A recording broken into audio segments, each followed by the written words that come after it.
เดือมือสามยางบริขี่รถ3 ลิตรแล้ว3 เมล็ด3 เมล็ด3 เมล็ดปั๊บล็อก2มาเลยพี่ตายแล้วมึงล้างงานบางคนยับตรงหันยับตรงไม่หันครับสวัสดีครับอยู่กับผมวันนี้เขาจะมาสัมผัสนักเตะทีมงานพีเอ็นตัดผมทรายนะว่ามีความพร้อมในไรมื้อนี้อยู่ไซอยู่เดินอยู่ไซเดินบานหน้าเมืองโค้งเพลงจำปาซักนะเดี๋ยวมาสัมผัสนักเตะแต่ละคนว่ามีความพร้อมในไรนะสบายดีส่องยูทูบแม่แม็กโจ้เลยเนาะมื้อนี้สร้างพร้อมกับพาทีมงานทีมตัดผมทรายมาตัดมาเตะบาสเนาะมาตัดผมเนาะมื้อนี้ก็พร้อมกับเต็มที่เนาะถูกกันมาเต็มที่มื้อนี้แทนลักษณะเฮาก็บ่ว่ากันเพราะว่าน้ำใจนักกีฬาเฮาก็มีความมักอยู่แล้วเนาะคือต่างพร้อมก็ม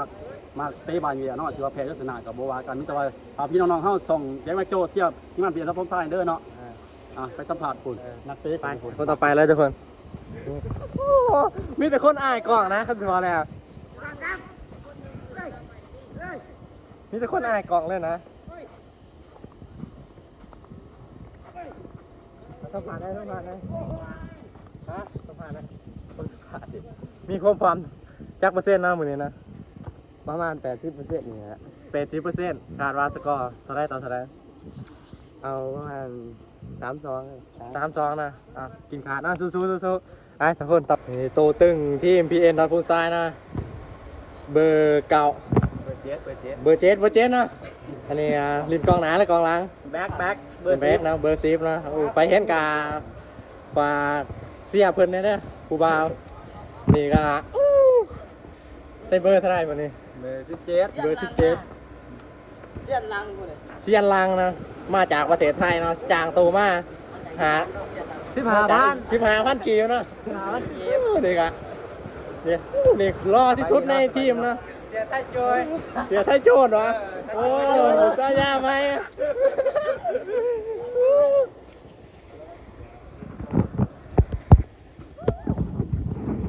โอ้โห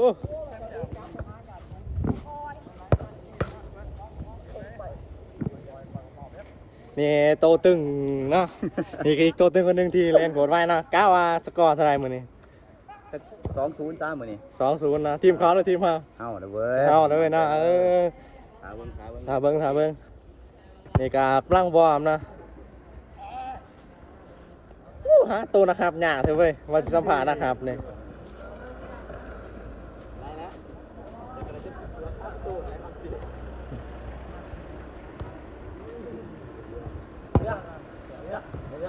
เอาเลยน้ำตู้นะครับหยาเถอะนะยางก็ไปก็มาคนเกือบโบเห็นนะคนมาลีอยู่ครับนี่โอ้ยอยู่นี่แหละนะครับแต่ถ้าว่าเจ้าบ่าวน้ำมาจักมือเลยเดี๋ยวซื้อมือเลยเนี่ยมือเนี้ยขนาดแล้วนะ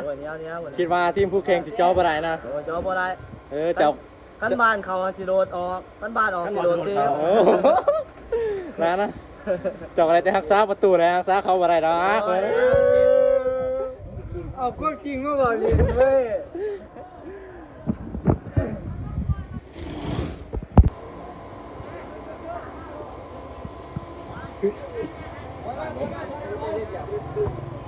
ตายกระดกเ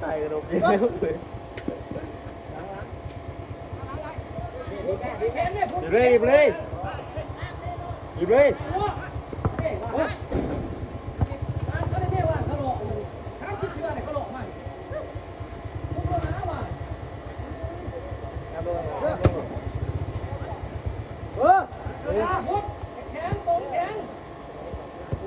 มันเหมือนไม่เป็นขาอ่อนวะ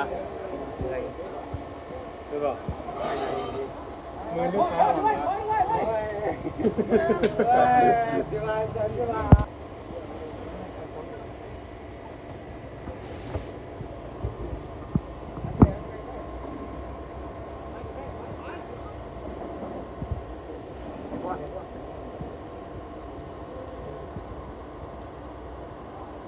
ใส่สูงใส่เอาเลย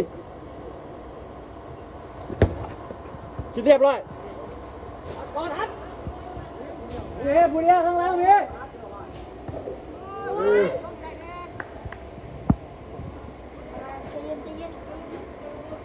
พ่อเย็นข้อหนึ่งลงไปทำไปว่าแล้วครับ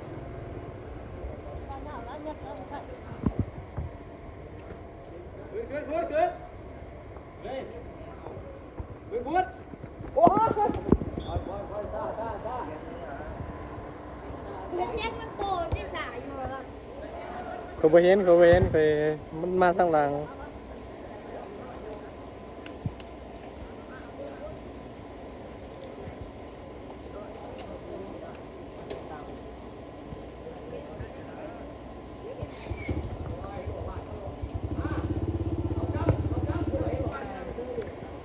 ที่ไปปลูก เสียแล้ว1-0นะทีมเขาได้1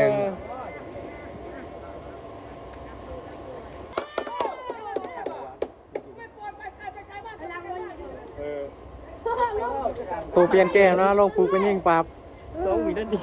2 วินาที แรกเปิดนางก็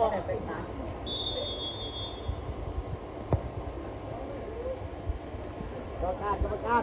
ทำเวลามันเวลานะ จักลูกคนไหนเอาลูกหนึงนะจักลูกบ่ได้ยิงด้วยนะนี่ลงปุ๊บยิงปั๊บหรอวะเขาว่าสุดยอดเลยนะเสี้ยนลังมาจากอีสานเนาะ ค่าตัว15,000ตัวเดียว เลยเดียวนะ ตามค่า